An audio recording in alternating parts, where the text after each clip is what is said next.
واقعہ سنیے.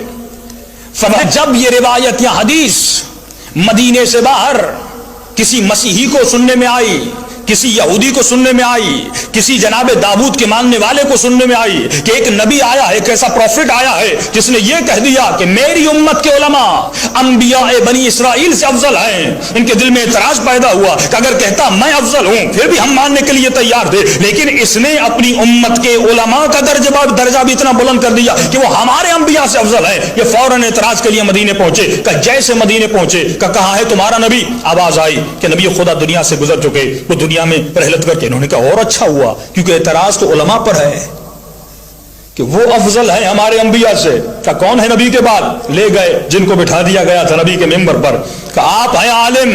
کہا ہمیں عالم. کہ یہ حدیث آپ کے نبی کی ہے؟ کہا آپ ہمارے نبی کی ہے. کہ ہمارے کچھ اعتراضات ہیں, اگر آپ ان کے جوابات دے دیں تو ہم ماننے کے لیے تیار ہیں, آپ ہمارے انبیاء سے افضل ہیں. یہاں پہ میں لوجک کی بات کر رہا ہوں. یہودی تھے لیکن لوجک لے کر آئے, مسیحی تھے لیکن لوجک لے کر آئے, جناب داؤد کے ماننے والے تھے لیکن لوجک لے کر آئے. وہی لوجک جو آج شیعت کے پاس ہے. ہم کہتے ہیں اگر علی سے فلاں افضل ہے تو کوئی دلیل دے, علم میں علی سے بہتر ہے, شجاعت میں علی سے بہتر ہے, حسب میں علی سے بہتر ہے, نسب میں علی سے بہتر ہے. بھائی کوئی دلیل تو ہونی چاہیے ماننے کے لیے کہ فلاں علی سے بہتر ہے. جس کے چہرے کو دیکھنا عبادت تھا, اور اس لیے عبادت تھا کیونکہ اس چہرے نے کبھی بتوں کے سامنے سجدہ نہیں کیا تھا, سب چہروں نے بتوں کو سجدہ کیا تھا. تو انہوں نے بھی اعتراض کیا کہ بھائی ہمارا سوال یہ ہے کہ آپ کے علماء ہمارے انبیاء سے افضل ہے. کا کیا سوال ہے؟ ایک مرتبہ حضرت عیسیٰ کا ماننے والا اٹھا کہ میرے نبی کا معجزہ تھا, وہ اپنی ٹھوکر سے مردوں کو زندہ کرتا تھا. اگر تو افضل ہے ٹھوکر مار اور مردہ زندہ کر کے دکھا. اور اس صاحب کی تلوار بھی تیز تھی, غصہ بھی بہت آتا تھا. کہ آپ کیا کہہ رہے ہیں؟ آپ ہمیں نہیں جھٹلا رہے, آپ ہمارے نبی کو جھٹلا رہے ہیں. کہ بھئی سمپل سا اعتراض ہے, لوجیکلی بات ہے. اگر آپ افضل ہو تو افضل کے پاس کچھ زیادہ یا اس جیسا کام کرے یا اس سے بہتر کام کر کے دکھائے. جیسے کہ خاموش ہو کر بیٹھ جاؤ, اگر زیادہ بولا تو آپ کو قتل کر دیا جائے گا. آپ ہمارے دین کو بدنام کرنے آئے ہیں, آپ ہماری حدیثوں کو بدنام کرنے آئے ہیں. دوسرے سے کہا تمہارے پاس کوئی کام کا سوال ہے تو کرو. کہ میں ہوں داؤد کا ماننے والا, میرے نبی کا معجزہ تھا, وہ لوہے کو نرم کرتے تھے. تلوار بھی آپ کے ہاتھ میں ہے, چلانے کا شوق بھی بڑا ہے. اگر میرے نبی سے افضل ہیں تو اس کو نرم کر کے دکھائیے. اسے بھی کہا خاموش ہو کر بیٹھ جا. تیسرا اٹھا حضرت موسیٰ اور موسیٰ کا ماننے والا. کہ تمہارا سوال کیا ہے؟ کہ میرے نبی کا معجزہ تھا, وہ لکڑی کو اژدہا میں بدل دیتے تھے. اگر آپ افضل ہیں میرے نبی سے تو کر کے دکھائیے. تینوں کو کہا ایک دن کی مہلت ہے, جتنا جلدی ہو سکے مدینے سے نکل جاؤ. تینوں باہر نکلنے لگے اور آہستہ سرگوشیاں کرنے لگے. الیاذ باللہ, الیاذ باللہ. یہ بھی جھوٹے, ان کا نبی بھی جھوٹا.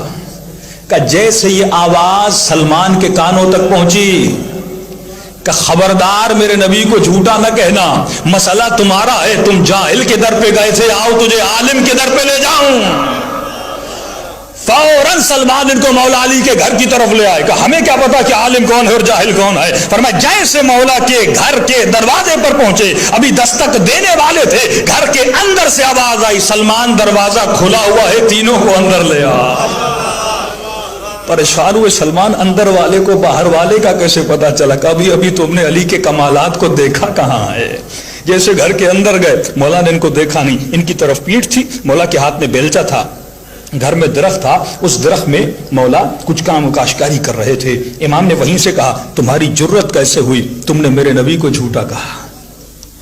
اب پوچھو جو کچھ مجھ سے پوچھنا ہے. ایک مرتبہ حضرت داؤد کا ماننے والا اٹھا اور اس نے کہا کہ یا علی میرے نبی کا معجزہ یہ تھا کہ وہ لوہے کو نرم کر دیتے تھے. امام نے اس کی طرف دیکھا, بیلچا میرے مولا کے ہاتھ میں ہے. مولا نے فوراً بیلچے سے لکڑی کو جدا کیا اور اسے اشارہ کیا ذرا علی کے قریب آ جا. یہ جیسے مولا کے قریب آیا, امام نے بیلچا اس کے ہاتھوں میں تھمایا اور فرمایا بیلچے کو کھینچتا جا, جتنا چاہے گا کھینچتا جائے گا.